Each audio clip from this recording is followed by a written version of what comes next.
আছে, পোর্ট আছে, সেখানে নোঙ্গর করবেন। আপনারা জানেন এটি একটি কমার্শিয়াল ভেসেল এবং তাদের কমার্শিয়াল কার্গো রয়েছে, সেখানে কয়লা রয়েছে। এবং সারা পৃথিবীতে যেভাবে কমার্শিয়াল শিপিং লাইন্সগুলো কাজ করে, আন্তর্জাতিক যে রীতিনীতি আছে, যে প্রোটোকল প্রসিজার্স আছে, ফ্রেমওয়ার্ক আছে, সেই অনুসারেই কিন্তু বাণিজ্যিক জাহাজগুলো চলাচল করে।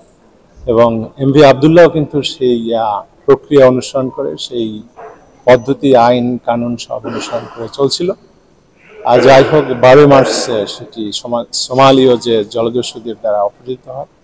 এবং আমাদের যে কোম্পানির জাহাজ, সেটি হলো এসা গ্রুপ, আমাদের চট্টগ্রামের স্বনামধন্য একটি বাণিজ্যিক প্রতিষ্ঠান।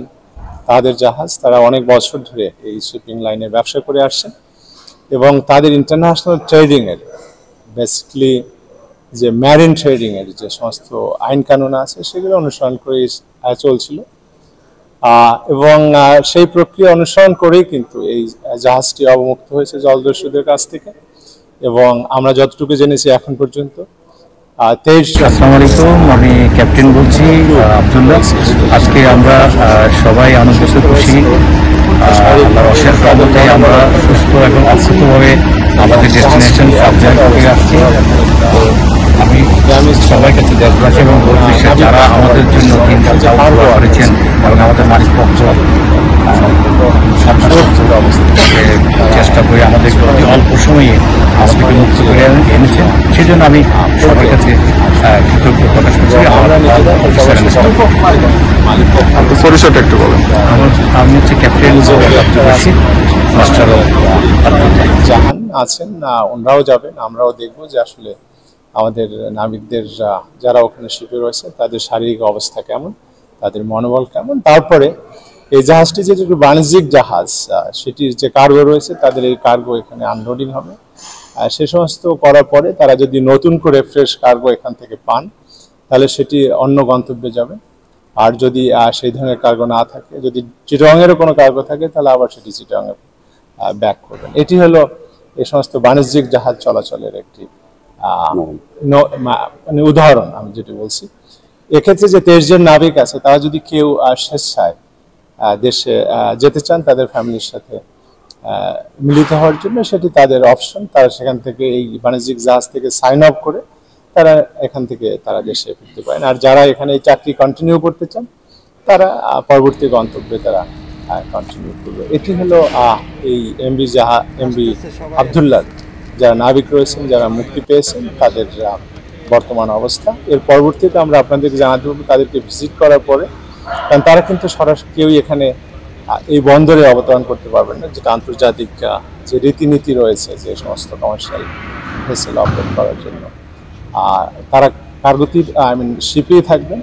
আর যারা যেতে চান তাদের জন্য আমরা ভিসার ব্যবস্থা করছি।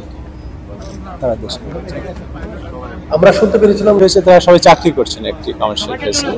আর তারা যদি এখান থেকে সাইন আপ করতে চান যে তাদের সাথে এই মুহূর্তে এই চাকরি থেকে তারা অব্যাহতি চান এবং তারা দেশে ফেরত যেতে চান, সেটা তাদের নিজস্ব ব্যক্তিগত পছন্দের উপরে নির্ভর করছে। সেই পছন্দ অনুযায়ী আমরাও শুনেছি 2 জন যারা নাবিক তারা দেশে ফেরত যেতে চান। সেক্ষেত্রে মালিক কর্তৃপক্ষ যারা আছেন তাদের দেশে ফেরতের ব্যবস্থা করছেন। তারা মাধ্যমে হলো যে তাদেরকে উড়োজাহাজে করে দেশে ফেরত যেতে হবে। আর যদি তারা এই শিপটি পরবর্তী চিটাগংয়ের জন্য কার্গো পান, তাহলে চিটাগংয়ে তারা ব্যাক করতে পারে। এটা তাদের নিজস্ব পছন্দ ক্রমের উপরে নির্ভর করছে। এটি কারা যেতে পারবে? এই 2 জন। আপনারা এই 2 জনের কথা বলছেন? তাদের এই ভিসা যদি তাদের ইস্যু করা হয়ে যায়, তাহলে তারা যেতে পারবে। জাহাজটি হয়তো বা নেক্সট 2 to 3 আওয়ার্স এর মধ্যে আমরা বার্থিং পাবো। গতকালকে এসে পৌঁছেছেন, আপনারা সবাই জানেন। এর পরবর্তীতে অনেকগুলো অফিসিয়াল কাজ আছে, এখানে কার্গো ওনার আছে, এখানে অনেক রকম বিষয় আসা আছে। নাবিকদের স্বাস্থ্যের বিষয়গুলো চেক আপ করে একটা লম্বা সময়ের কিছু প্রসিজার আছে, সবকিছু শেষ করে তারপর আসবে হচ্ছে আপনার কে আসলে সাইন অফ করতে চায় কি চায় না, তাদের এটা একেবারেই তাদের নিজেদের ওপর। তো তারা যখন সেই সিদ্ধান্তটা দিবে, এর পরবর্তীতে আমরা তাদের সেই অনুযায়ী আমরা যা যা প্রসিজার নেওয়ার আমরা সেই প্রসিজারগুলো নেব। তারপর জাহাজটি খালাস করতে সাধারণত 5-7 দিন লেগে যায়। তারপর আসবে হচ্ছে আমরা কি এটা চট্টগ্রামে নিতে পারছি কিনা। সো এগুলো সবগুলো সিদ্ধান্ত কিন্তু পর্যায়ক্রমে হবে। আমরা এই মুহূর্তে সার্বিকভাবে এখন আপনাদেরকে সবগুলো সিদ্ধান্ত দিতে পারছি না। যখনই কোনো আপডেট হবে ইনশাল্লাহ আপনাদেরকে তখন আমরা জানিয়ে রাখবো। তারা যখন পোর্টে আসবে, আমরা যখন তাদের সাথে সরাসরি যে কথা বলবো, তখনই আমরা আসলে রিয়েল মনোভাবটা জানতে পারবো। তারাও মানুষ, তারা এখন একটা লম্বা জার্নি শেষ করে এসছেন, তাদেরও বিভিন্ন রকম ইমোশনের মধ্যে দিয়ে যাচ্ছে। সো আমরা সবার সাথে বসি, আগে একটা শুভেচ্ছা বিনিময় করি, সবাইকে একটু ওয়েলকাম করি, একটা লম্বা জার্নি গেল, তারপর ইনশাল্লাহ দেখি তাদের মনোভাব কি হয় না হয়।